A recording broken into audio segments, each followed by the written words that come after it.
جی محترم سامعین، میں آپ کو یہ مثال دے رہا تھا تفریق کی کہ پہلے کا جو دور تھا اس میں اسلام کا غلبہ اس لیے بھی اسلام کو غلبہ حاصل تھا کیونکہ ہمارا جو ڈاکٹر ہوتا تھا یا انجینئر ہوتا تھا یا سائنسدان ہوتا تھا تو وہ مفتی اور عالم بھی ہوتا تھا. لیکن پھر ہم نے دیکھا کہ چند صدیوں سے چند تیسری قوت نے ایک تفریق پیدا کر دی کہ دینی تعلیم اور مذہب اور دنیاوی تعلیم کو الگ کر دیا، اور جس کے نقصانات اب ہم دیکھتے ہوئے آ رہے ہیں کہ ایڈوانسمنٹ کی جتنی بھی چیزیں ہیں، جتنے بھی سائنسدان ہیں، جتنے بھی ڈاکٹر ہیں، وہ اخلاقی طور پہ بہت زیادہ کمزور ہیں. اگر یہی ڈاکٹر جو ہوتا، اگر وہ دینی تعلیم ساتھ حاصل کیا ہوا ہوتا یا دین کا نظریے کو چلنے والا ہوتا تو وہ کسی انسان کی جان کو پیسے پہ فوقیت نہیں دیتا. اور پھر نہ تو ہم سائنسی طور پر اتنے کمزور ہوتے، نہ ہم سیاسی طور پہ اتنے کمزور ہوتے. ہمارے پاس اچھے لیڈرز ہوتے، اچھے ڈاکٹرز ہوتے، اچھے انجینئرز ہوتے. ہمارے جو ڈکٹیٹر ہوتے وہ بہت اچھے ہوتے. مطلب ہر چیز جو ہے، ہر چیز کا بیلنس جو ہے وہ اسی طریقے سے ہے کہ جب ہم دین اور دنیاوی معاملات کو ساتھ لے کر چلیں گے. اور پھر اسلام، میں نے بتایا اسلام کا نظریہ یہ ہے کہ اسلام اس تفریق کو قطعی طور پر رد کرتا ہے. اسلام کہتا ہے کہ زندگی کا ہر پہلو، خواہ وہ ذاتی ہو یا اجتماعی، اللہ کے حکم کے تابع ہے. دین اور دنیا الگ نہیں، بلکہ دین ہی دنیا کو منظم کرتا ہے. اب محترم سامعین، چند نقصانات ہم دیکھ لیتے ہیں کہ دینی اور دنیاوی تفریق سے ہمیں کیا نقصانات حاصل ہوئے. سب سے پہلی چیز، دین کمزور ہوتا جاتا ہے. کس طریقے سے؟ کیونکہ ہم صرف اسے مسجد یا عبادت تک کے محدود کر دیتے ہیں. اور پھر ہمارے اندر اخلاقی زوال پیدا ہوتا ہے کہ جب سیاست، معیشت اور تعلیم سے ہم تعلیم دین سے خالی ہو جائے، اور جس کو ہم آج بھگت رہے ہیں کہ ہم دیکھ رہے ہیں کہ ہمارے جتنے بھی شعبۂ زندگی ہیں ان سب میں اخلاقی کمیاں موجود ہیں. اور پھر محترم سامعین، زندگی دو رنگی ہو جاتی ہے. یعنی کہ ایک چہرہ نماز کا ہوتا ہے اور دوسرا چہرہ دنیا کے مفاد کا. محترم سامعین، آپ سب جانتے ہیں بطور مسلمان، ہم نے یہ سن رکھا ہے کہ نماز بے حیائی سے روکتی ہے، نماز برائی سے روکتی ہے. لیکن آج ہم تقریباً لوگ بعض جماعت تکبیر اولا سے نماز پڑھتے ہیں، لیکن اس کے باوجود ہم پستی کی طرف ہیں. تو یہ سوچنے کی بات ہے کہ اللہ تعالیٰ کی کہیں بھی بات تو غلط نہیں ہو سکتی. نماز تو ہمیں بالکل بے حیائی اور برائی سے روکتی ہے، لیکن ہمارے نمازی ہونے کے باوجود بھی ہماری زندگی کے اندر یہ معاملات کیوں نہیں ہیں؟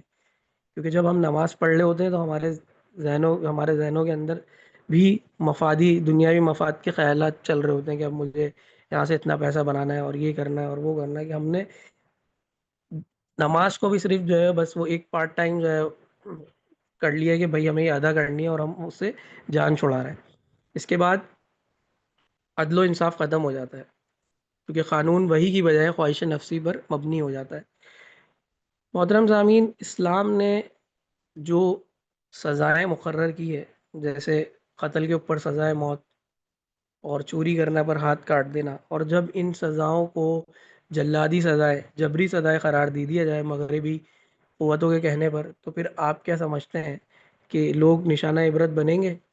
کیا ہمارے معاشرے سے جو ہے وہ یہ کرائم ختم ہو سکے گا؟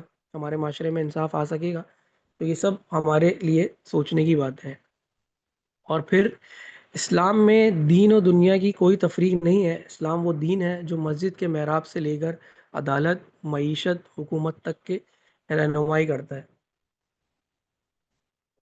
اور اگر سیاست دین سے خالی ہو جائے تو ظلم بڑھتا ہے. آج ہم سب اس ظلم کا شکار ہیں. آج ہم دیکھ رہے ہیں ہمارے پاس بجلی نہیں ہے، ہمارے پاس پانی نہیں ہے، ہمارے پاس بنیادی وسائل نہیں ہیں. اور ہم کر بھی کیا سکتے ہیں سوائے بجلی کے زیادہ بل بھرنے سے، یا فاقے کرنے سے، یا بے روزگار رہنے سے؟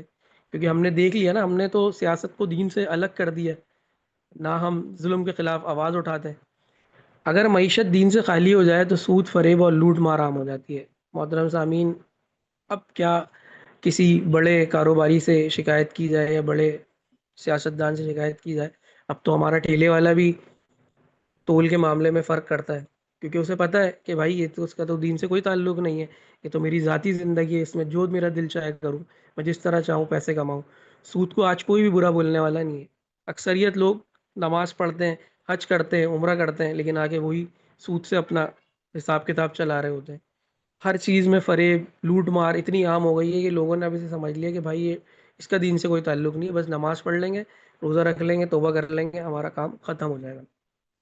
اگر تعلیم دین سے خالی ہو جائے تو علم شیطان کا ہتھیار بن جاتا ہے. اور جس کو ہم دیکھ رہے ہیں کہ ہمارے معاشرے میں آج انجینئر موجود ہیں، ڈاکٹر موجود ہیں، بڑے پڑھے لکھے لکھے لوگ موجود ہیں، لیکن دیندار اور پڑھا لکھا فرد ہمارے پاس موجود نہیں ہے. ہماری یونیورسٹیوں کا کیا حال ہے وہ ہمارے سامنے ہے، ہمارے کالجز کا کیا حال ہے وہ سب ہمارے سامنے ہے.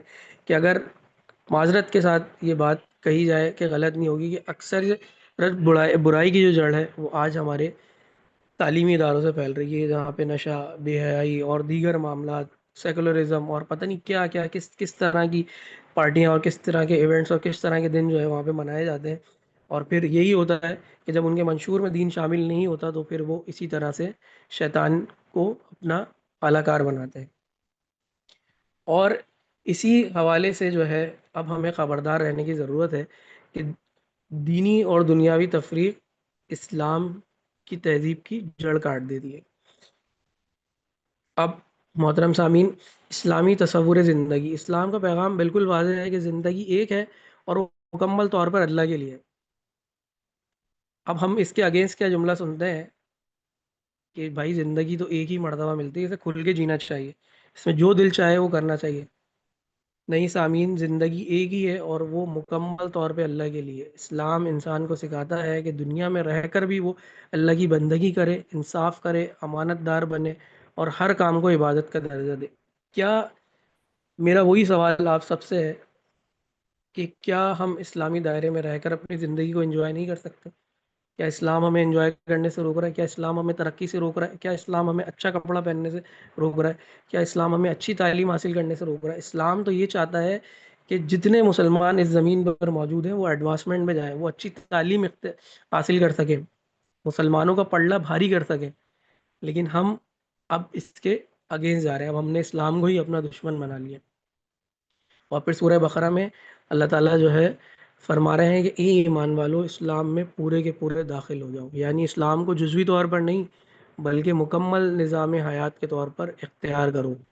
مسلمان کی، یاد رکھیے گا، مسلمان کی نماز بھی عبادت ہے، اور اس کا انصاف، اس کی تجارت، اس کی تعلیم، اس کی حکومت اگر اللہ کے مطابق ہو تو وہ بھی عبادت ہے. ہم سنتے ہیں نا کہ حلال رزق حاصل کرنا یہ بھی عبادت ہے. اور جو انصاف پسند حکمران ہوگا وہ قیامت کے دن اللہ کے سائے میں ہوگا.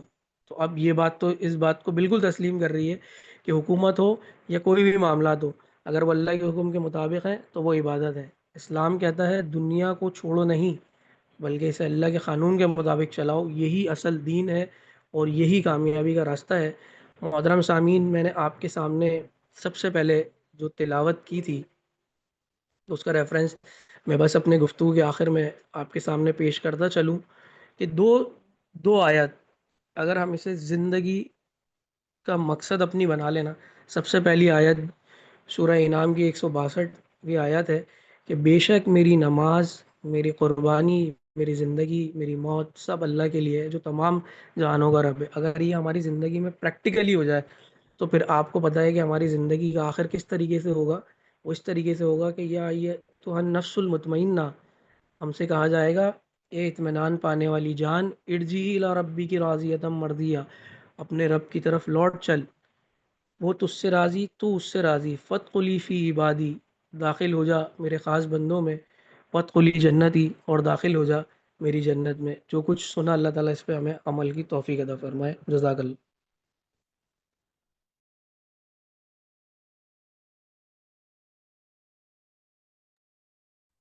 ماشاء اللہ، آپ نے بہت اہم باتوں کی طرف توجہ دلائی ہے، اور اللہ تعالیٰ ہم سب کو اس کی توفیق نصیب فرمائے، عمل کی توفیق نصیب فرمائے. اور جس طرح سے آپ نے فرمایا کہ ہمیں یہ قدم اٹھانا چاہیے اپنے گھروں سے، تو بس عہد کر لیں کہ ہم جو سنا ہے اپنے گھروں سے اس کا آغاز کریں.